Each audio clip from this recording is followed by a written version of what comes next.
بسم الله الرحمن الرحیم. جوانای عزیز، خواهر و برادرای گرامی، بانوی اول کشور، وزرای محترم کابینه، مسئولین جوانا، جناب الوکوزای سراب احمد و تمام شورای عالی جوانای افغانستان، اولتر از همه توف پیشوای بشریت خدمتتان تقدیم میکنم. السلام علیکم و رحمت الله برکاته. خپل کور ته ښه راغلاست، په خیر راغلی، په سترګو راغلی. شما امروز ندای ملت افغانستان انعکاس دادین، با الله اکبر ما را پذیرایی کردین. مفهوم الله اکبر در این شرایط چیست؟ یک، درک جمعی خطر به وطن، نظام و شیوه زندگی. این بار سوم است که شعار الله اکبر مردم افغانستان از بامای خود کشیده.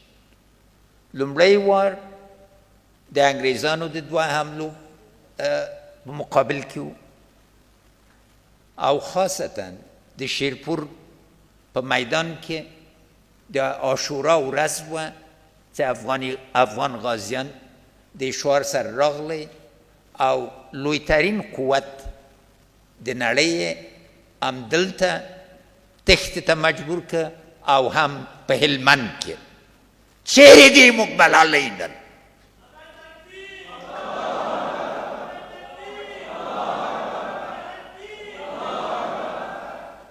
در او وقت ملاله شعار بالا کرد، بیرق افغانستان بالا کرد.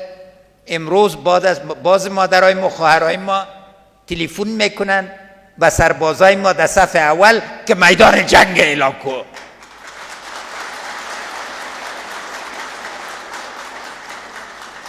من هم میخوایم که هر جوان سرباز شوه، هر جوان سرباز حمایت کنه.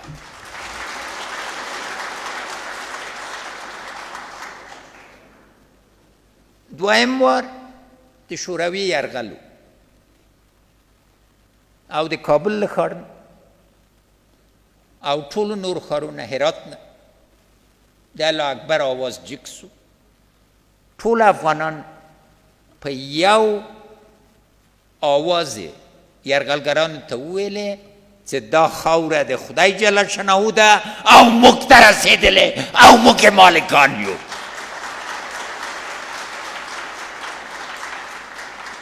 بنابراین امروز مهمترین شعار مردم افغانستان الله اکبر است. تفکیک درست رای وحدت ملی، رای اخوت و خواهری و برادری اسلامی یا رای وحشت. الله اکبر شعار وحدت ملی ماست. اتکا به خداوند جل شانه اصل زندگی ما را تشکیل میده. ما تا خو گوره ما باندې چې راکټونه لاسی فکر کوم میاشتې دي.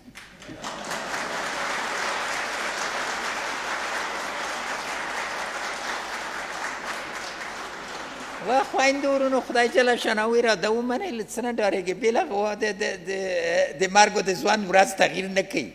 لوح محفوظ ته دوی تغییر ورکولی شي.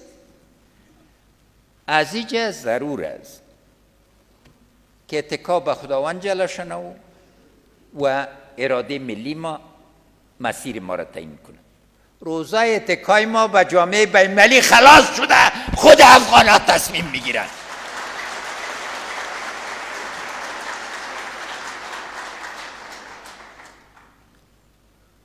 و نقطه سوم، کلانترین تهدید ترس است. ترس است که آدم با کارهای بسیار بد مثل تسلیمی، فرار و غیره چیزا وادار می سازه. کلمه الله اکبر معنایش است که ما ترس نداریم و این ملت ترس نداره.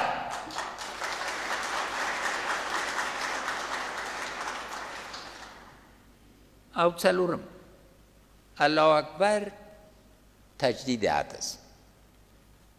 مثل که عاشورا تجدید عهد است، هر فرهنگ، هر تمدن کلمات کلیدی خود داره. هزارها کتاب نوشته کرده میتونین، صدها کنفرانس گرفته میتونین، الله اکبر کلش خلاص میکنه.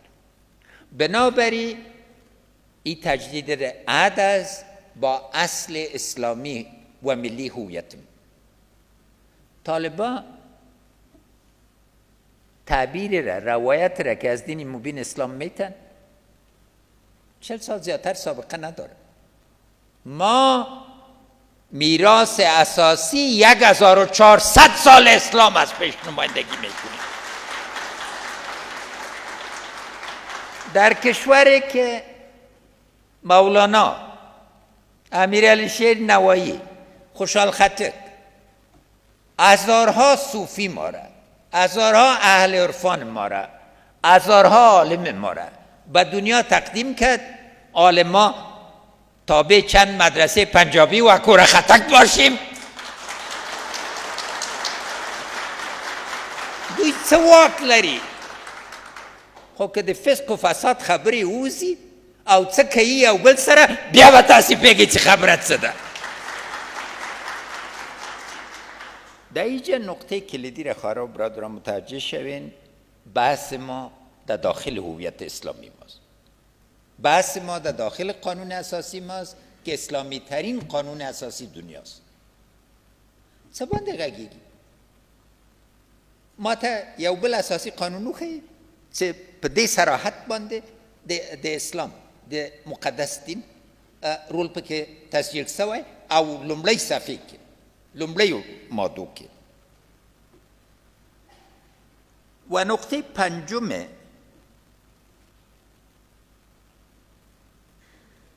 کلمه بلند الله اکبر بسیج ملی به اساس عقل و قضاوت جمعی است. بحث افغانا، بحث فردی، ما مشکلات متعدد داشتیم. خاصا ځانځاني خلک یو بل نه منو او تاسې نسلم له دې نه له بد مرغې نه ډېر سخته صدمه لیدلې. هر یو هم 100 منۍ تر اوسه ځوان کې مې یو منۍ پیدا نه کړ. فضل د خدای چې 100 منۍ یې په هغه باندې زه ناسېږم. ځکه ښه والی هم دا ده چې هر یو نه هم چې پوښتنه وکړم وایي کم له کمه خو ولسمشر کېږم. ښه دا ده چې دعوا د ولیتوب نه لرئ. اما زه در باندې نازېږم، هم هلکان باندې هم جنک. اما نقطه اساسی را درک کنین، قضاوت جمعی مردم افغانستان هیچ وقت به اشتباه نرفت. و وقتی که ما با هم از از بدخشان تا هرات، از قندار تا خوست، کابل تا بامیان و دایکندی کلمه بلند الله اکبر بالا میکنیم، هویت ملی خود، ارزش اسلامی خود تمثیل میکنیم.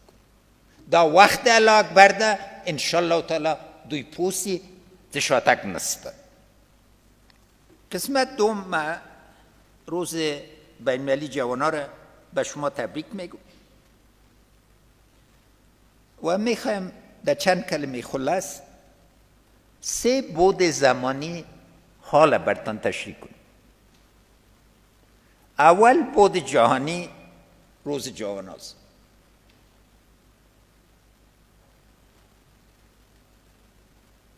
امروز انکشاف تکنولوژی به یک سرعت در حال تغییر است که بین 6 ماه پیش و 6 ماه آینده فاصله 10 سال تعیین میکنه. از نگاه جهانی خواهش ما است که خود در سال 2030 قرار بده. تمام دانش را که فکر میکنین امروز حاکم است، در 2030 شاید 80 تا 90% از این متغیر باشه. تنها از نگاه صحت، نانو تکنولوژی به صورت اساسی کل چیز تغییر میده. و نقطه که از این جهت مهم است، در گذشته سرعت موازی می بود، حال سرعت مضاعف است. 5 تا 10 نوع تکنولوژی به سرعت دنیا را تغییر میده که باور کردن نمیده. قسمت دوم زمان منطقوی است. در 2030 آسیا مهمترین براعظم اقتصادی دنیا خواهد باشد. طبقه متوسط آسیا 5 چند طبقه متوسط امریکا و اروپا خواهد بود. طبقه متوسط امریکا و اروپا در حالت سکون خواهد بود و اقتصادش، شرایط زندگیشان شاید بدتر شود، اما در حدود 1 میلیارد نفر زیادتر در آسیا محور تحرک اقتصادی دنیا خواهد بود. نن د پرون آسیا نده، د تیر پیله آسیا نده، آسیا چټک په بدلون کې ده و اینجاست که نال زمان ملی را باید ببینین، در حالی که ما آماده یک جهش سرتری استیم که هم زمان جهانی را در نظر بگیریم و هم شرایط منطقوی را و از تمام ثروت‌های افغانستان برای یک جهش بنیادی 2 قرن را که عقب ماندیم به پیش بریم، یک توطئه شوم ما را میخواهد 4 قرن به عقب ببره. انتخاب از شماست. غواړئ چې نړۍ کې سیال سئ یا غواړئ چې مزدوران سئ؟ که مزدوری منئ بېطرفه پاتې سئ. که غواړئ چې حق ونه لرئ بېطرفه پاتې سئ. که غواړئ چې جنکۍ هم مکتب ته لاړ نسي بېطرفه پاتې سئ. اما در این روز جوانا وقت عزیز که جوانا تجدید عهد کنند امرای خاک مقدس خود.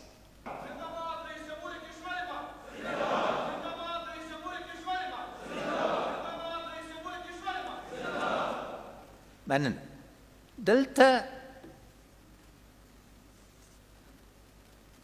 زه غواړم چې روایتو باندې وغږیږم. زیادترین چیز را که قبلا برتان گفتم، روایت های کاذب ترس ایجاد میکن. کلانترین روایت کاذب چیست؟ این رئیس جمهورتان که از غیر از خدا از کس نمیترسه معامله کرده. زده معامله سړیم تاسې ما پیژنئ چې ما په عمر کې معامله کړی. د امریکې سفیر راته راغی و انتخابات میکوه، ټول مرستې در باندې تړم و لاس دې خلاص. انتخابات کوم ځکه دا د افغانستان مشروعیت ده او دا د اساسي قانون حق ده.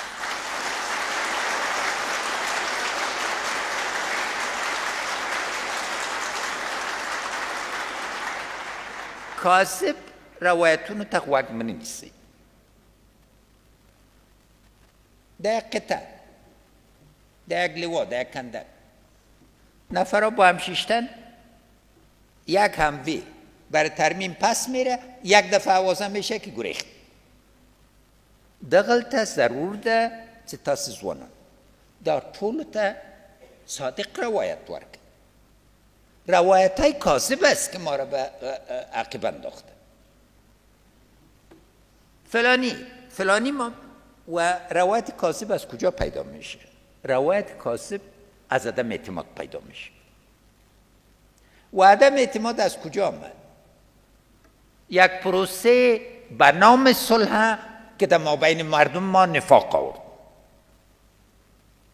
ما یک پروسه بسیار واضح افغانی داشتیم و در 40 سال گذشته کلانترین اوربند تاریخ ما انجام دادیم. طالب آماده بود که خواهرها و برادرای خود قبول کنه. آمدن پروسه را اختطاف کردن بدون آمادگی، بدون درک تاریخ ما، بدون درک شرایط بین‌المللی. امروز بیا این کار کو، امروز او کار کو. رئیس جمهور افغانستان مانع است. سیاستمدارای افغانستان وادار کردن که مثل مدل‌ها خود به نمایش بگذارن که سبا کیشان رئیس جمهور میشه و خلکو په نفاق کې هیڅوک ولسمشر کېدای نشي. فضل د خدای تاسې ما پیژنئ زه اتفاق وړم او ځکه تاسې لیدلی دي چې ما یو سیاستوال د افغانستان ته خدای ناکرده نه دي ویلي چې بې عزته میلیاردها کنځلې مې خوړلي دي او کاشکې وزیر مالیه وای او یا استاد د پوهنتون وای بیا مې ورښودل چې څه ویلی شم اما تاسې ولسمشر انتخاب نه کړل چې زه احساسات وکړم پاک احساسات معلوم دار اما دا چې احساساتو ته تسلیم شم د افغانستان ګټې ما ته له خپل ځان نه سل چنده اهمیت لري پوهېږئ چې یو متل ده وایي که ځان نه یي جهان دې نه یي زه وایم که افغانستان دې نه یي ځان دې نه یي دا ضرور ده چې موږ او تاسې ودرېږو و اینجا ضرورت واضح است جمهوریت کمبودی داره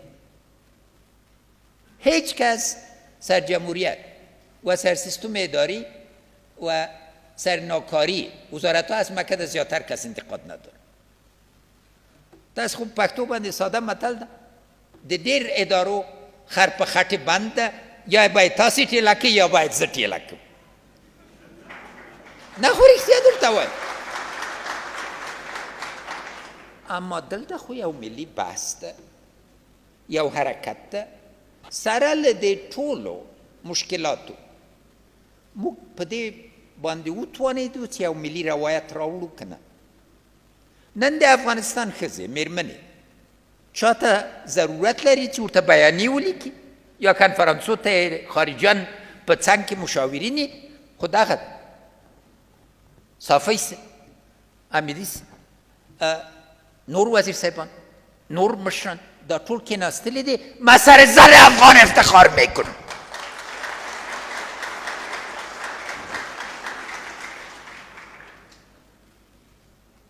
یوه جلۍ وه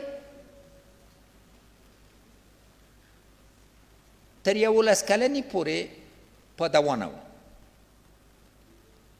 2 ورځې بعد به انشاءالله تعالی د امریکې یو لویترین پوهنتونو ته ځي ځکه ټول شی خپله زده کړل په شمول د ده چې انګریزي له بي بي سي رادیو نه زده کړي دا استعدادونه د چا راوړي دي زه ورباندې ویاړم دغسې استعدادونو باندې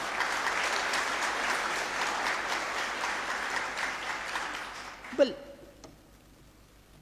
هر چا درته نه ویلې چې بېوزلي بیچاره بېوزلي افغانان هېڅ شی نه لري نن د ګدایي وکړي سبا د ګدایي وکړي درته مې ویلې چې یو تاسې اوبه څومره با ارزښته دي سالها تمام کشورهای همسایه را مفت اعانه دادین امروز وقت عزیز که افغانستان صاحب آب خود باشه میفهمین در می شرایط در یکی از ولایت افغانستان یک کانال 120 متره در حال اعمار است 540 زره هکتار از مکه به خلو بسی او افغانان به په دې باندې کلونه کې که یې موږ اوبه څوک خرڅوي وطن فروش ده مقصد مې دا که په مفته ورکوي که پیسو په بدل د تیل راکوي زر واري نه ولې مفته چاته ورکو افغانستان بډای ده این موږ فکر غریب بود اوس تاسې روایت په دې ده چې ظرفیت لري موقعیت او مملکت ماد بخوشکه او مملکت ماد بخوشکه حالا دیدین چهارراه آسیا هستیم عرض مدعی است که یک روایت صادق با وجود آمده و شما طلعه‌داران عزیز هیچ کم در دنیا تجربه شده که نسل جوان به این صورت از حاشیه به متن بیاید دا خو من نیرسه حالا که در متن هستین از متن دفاع کنید متن مدیریت کنید به دستای توانای شماست حالت ما شبیه به چیست و انتخاب ما چیست در 1936 یک جمهوریت که حمایت بسیار قوی مردمی داشت در اسپانیا بود تحت عملات فاشیستی قرار گرفت منطقه و دنیا توجه نکرد 4 سال بعد یک آدم صدر اعظم انگلستان شد، نامش چچل بود. تمام همکارایش میخواستن که همراه آلمان معامله کنه، گفتن ما ضعیف هستیم. در او روز او یک تصمیم گرفت که تاریخ تغییر داد. امروز وقت عزیز، اگر منطقه بی‌طرف میماند در سرنوشت افغانا، کلمات مرا یادداشت کنین، در ظرف 6 ماه تا 6 سال به مرگ پشیمان خواهد شد. این جنگ داخلی نیست، یک هجوم بین‌المللی نهادهای تروریستی است و یک استاد منظم پشت سرش استاده است. شما نامایشان نمیفهمید. مثل انگلستان واره اراده داشته باشید. غیر از او نسل جوان اسپانیا از 1936 تا 1975 که رژیم فرانکو ختم شد، شکنجه دید، تبعید دید، تبعیض دید. که هغه غواړئ دا تاسو انتخاب ده، دا غواړئ که هغه. زه فکر کوم تاسو دا اراده لرئ چې دا وطن جوړ کړئ. نو انتخاب د تاسو ده، ډار ته اجازه مه ورکوئ چې له تاسو نه دا فرصت واخلي. و از شما خواهش اساسی ما تزریق امپول امید است در تمام مملکت. استادگی کن. دا لوی ښارونه د افغانستان قطعی غوندې وو. د کابل ویجاړ حالتم دا ارګم په نظر راوړي، دا لمن ماڼۍ دا ټول آبادي راغلی او دا تاسې آبادي ده. دغلته ضرور ده چې له دې آبادي نه تاسې، زه د مرګ شعار نه غواړم، زه د ژوند شعار غواړم. مرګ که دوی غواړي، دوی د ځان ووزني، موږ ژوند غواړو، ژوند غواړو.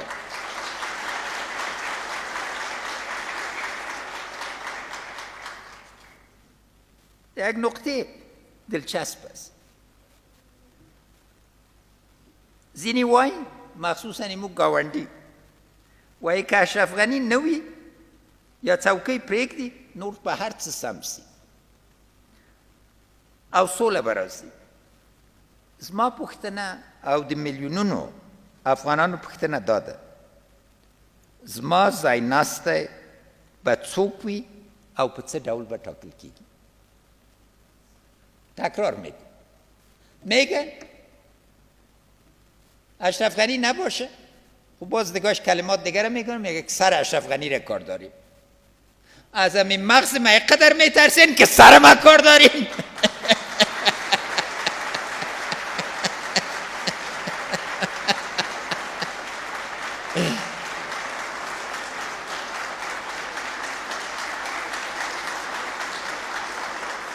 خب سوال دهیست،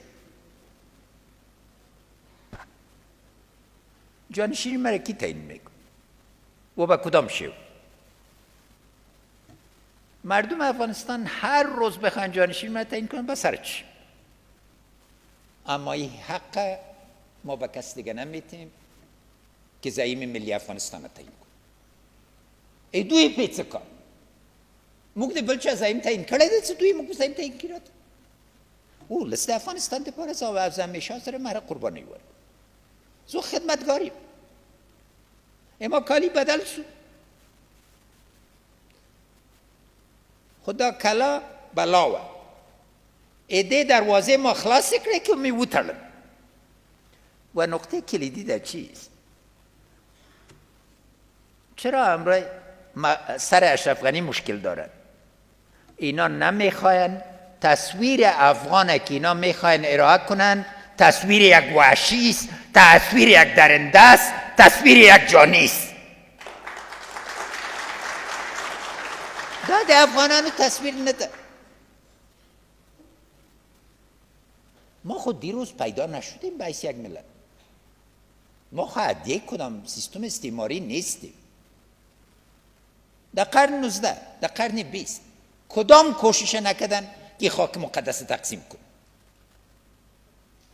تنها تر 1879 را ببینید میخواستن شمال افغانستان مطلق جدا کن، هرات به یک کشور ببرشن، قندار یک ولایت مستقل بسازن و کل سلطنت افغانستان محدود بسازن به شهر کابل. میوند اتوماتیک غزاد افغانان و قتل اکبر اتوماتیک.